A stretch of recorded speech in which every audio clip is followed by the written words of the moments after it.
तामुलपुरनि भारत भुटान सिमना साखाथिनि देलायस्रि पिकनिक थावनिखौ बेखेवदों।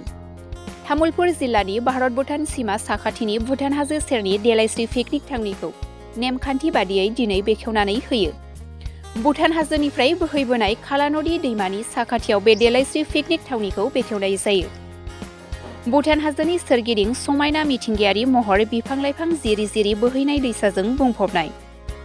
हाग्रानि मोख्रा बायदि जुनारफोरखौ बे देलायस्रि लावखार ओंखाम जाग्रा थावनियाव नुनो मोनो। गोजाम बोसोरखौ बिदाय होनाय आरो गोदान बोसोरखौ बरायनायजों नोंथांमोनहाबो बे देलायस्रि पिकनिक थावनियाव बेरायफैनो आरो लावखार ओंखाम जाफैनो हासिगोन होनना बानजाय आफादनिफ्राय फोरमायथियो।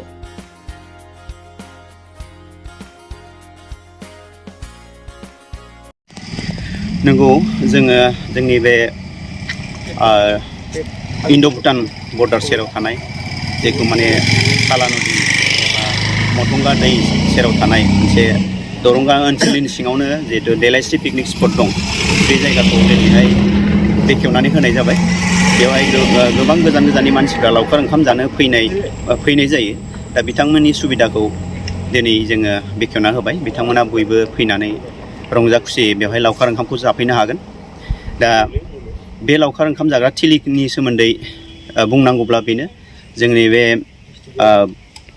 सामरुप जंखार होनना बुङो, भुटान बर्डार, इन्ड' भुटान बर्डार सामरुप जंखार।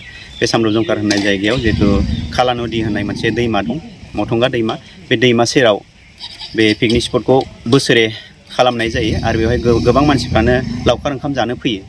दा देग्लायबो बिदिनो बे जायगायाव लावखार ओंखाम जानो फैनो हानायनि थाखाय जोङो सुबिदाखौ खालामनानै होनाय जाबाय। दिनैनि दिनाव बेखौ बेखेवना होनाय जाबाय। बेवहाय माबायदि जायगा थासारिफोर दङबा बेनि जायगाफ्रा माबायदि?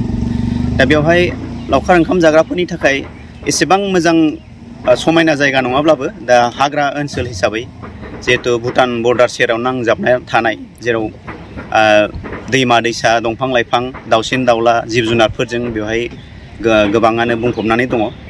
बुंनो थाङोब्ला बेफोर मिथिंगायारि जेसेबां समायना बेवहाय दङ आरो बे पिकनिक स्पट होननाय बे जोंनि लावखार ओंखाम जाग्रा जायगा।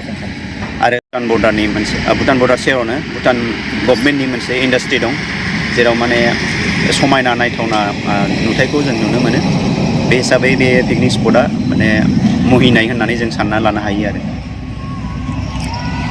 लावखार ओंखाम जानाय थिलियाव देग्लाय जिहेतु तामुलपुर डिस्ट्रिक्टनि प्रसासना, जोंनि मानगोनां डिसि बिथाङा नै दाख्लैबावैसो मोनसे SOP बानायना होदों। जिहेतु लावखार ओंखाम जानो फैनायाव 9 बाजिनि सिगां मोनफ्रोमबो लावखार ओंखाम जाग्रा थिलियावनो हाबनो मोना होननानै बुंदों।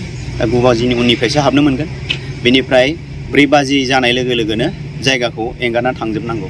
बेखौ बिनि थाखाय खालामनाय जादों, मानो होनोब्ला बे तामुलपुर डिस्ट्रिक्टनि गेजेरावहाय हाग्रानि मैदेरनि उत्पादा एसे बारा जानायनि थाखाय बे नेमखान्थिखौ जोंनि मानगोनां डिसि बिथाङा खानानै होदों। दा बेनिखायनो फोरमायखानाय जाबाय साफ्रोमबो लावखार ओंखाम जाग्राफोरा जाहाथे टाइम बायदि फैनानै, सम बायदि फैनानै जाफैयो रंजा खुसियै आरो सम बायदि ओंखारलाङो, बेखौनो जोङो मिजिंथिनाय जादों।